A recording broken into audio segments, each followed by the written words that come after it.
Doctor Mohan Varghese, നമുക്കറിയാം പരമ്പരാഗതമായ ഉത്തർപ്രദേശിൻ്റെ ഒരു തെരഞ്ഞെടുപ്പ് രാഷ്ട്രീയം അറിയാം. കോൺഗ്രസ് ഏറ്റവും ഒടുവിലായി കഴിഞ്ഞ 2 തെരഞ്ഞെടുപ്പുകളിലായി ഈ അമേഠിയിലേക്കും റായ്ബറേലിയിലേക്കും ചുരുക്കപ്പെട്ടു. അതിൽ കഴിഞ്ഞ തവണ അമേഠി പോലും അവർക്ക് നഷ്ടപ്പെട്ടു. പക്ഷേ പരമ്പരാഗതമായി ഗാന്ധി കുടുംബാംഗങ്ങൾ ജയിക്കുന്ന മണ്ഡലമാണ്.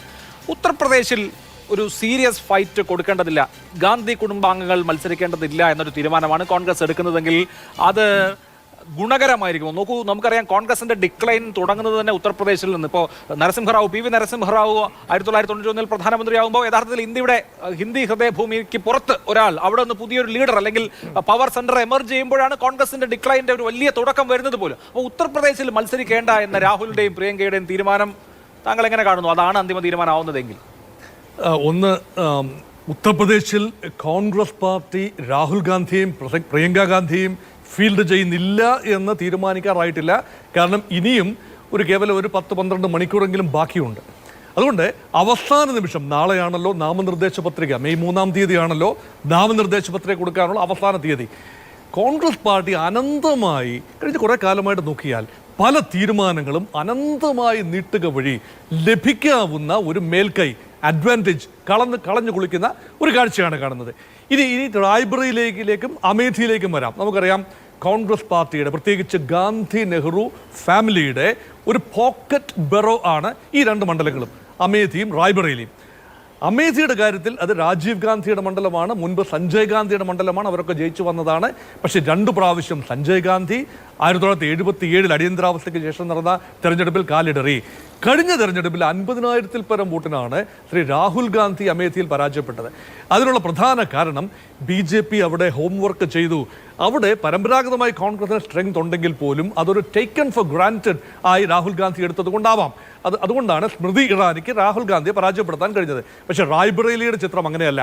ഇന്ദിരാഗാന്ധി 1977 തെരഞ്ഞെടുപ്പിൽ 25,000-ൽ പരം വോട്ടിന് പരാജയപ്പെട്ടതിന് ശേഷം പിന്നീട് കോൺഗ്രസ് പാർട്ടിക്ക് ഒരിക്കലും നഷ്ടപ്പെട്ടിട്ടില്ലാത്ത സീറ്റാണ് റായ്ബറേലി. അതുകൊണ്ട് ഗാന്ധി നെഹ്റു ഫാമിലി മാറി നിന്ന് രാജീവ് ഗാന്ധിയുടെ, അതായത് ഏതാനും പ്രാവശ്യം ഗാന്ധി നെഹ്റു ഫാമിലി മാറി നിന്നതല്ലാതെ സോണിയാഗാന്ധി രംഗപ്രവേശം ചെയ്തത് മുതൽ തന്നെ ആ സീറ്റ് സോണിയാഗാന്ധിക്ക് സ്വന്തമായിരുന്നു. അതുകൊണ്ട് ഈ 2 സീറ്റിൽ കോൺഗ്രസ് പാർട്ടി ഗാന്ധി നെഹ്റു ഫാമിലിയിലെ അംഗങ്ങളെ ഫീൽഡ് ചെയ്യണം. അത് രാഹുൽ ഗാന്ധിയും പ്രിയങ്ക ഗാന്ധിയും ആകണമെന്ന് ഏറ്റവും അധികം വാശി പിടിച്ചത് കോൺഗ്രസ് പാർട്ടി അല്ലെന്ന് ഓർക്കണം, സമാജ്വാദി പാർട്ടിയാണ്. സമാജ്വാദി പാർട്ടി ഒന്നാന്തരമായ ഒരു ജെല്ലിംഗ് ഇഫക്റ്റിലാണ് ഉത്തർപ്രദേശിൽ. 80 സീറ്റുള്ള ഉത്തർപ്രദേശ്, ഇന്ത്യയുടെ ഭാഗധേയം ആര് നിശ്ചയിക്കണം എന്ന് തീരുമാനിക്കുന്ന 80 സീറ്റുള്ള ഉത്തർപ്രദേശിൽ 17 സീറ്റുകൾ കോൺഗ്രസ് പാർട്ടിക്ക് വിട്ടുകൊടുത്തുകൊണ്ട് 63 സീറ്റിലേക്ക് ഒതുങ്ങുകയാണ് അവിടുത്തെ പ്രമുഖ പാർട്ടിയായ അഖിലേഷ് യാദവിൻ്റെ സമാജ്വാദി പാർട്ടി. ആ പാർട്ടി 17 സീറ്റുകൾ കൊടുക്കുമ്പോൾ ഒരു പ്രതീക്ഷയുണ്ട്. കാരണം കോൺഗ്രസിൻ്റെ ഒരു വലിയ മുഖം, അവിടെ 2 മുഖങ്ങൾ അവിടെ വരുമ്പോൾ ഉണ്ടാകുന്ന ഒരു കൺസോളിഡേഷൻ. അതുകൊണ്ടാണ് സമാജ്വാദി പാർട്ടിക്ക് കിട്ടിയ 63 സീറ്റിൽ അവരെ യാദവ കാൻഡിഡേറ്റ്സിനെ വളരെ കുറച്ച് മാത്രമേ ഫീൽഡ് ചെയ്തിട്ടുള്ളൂ.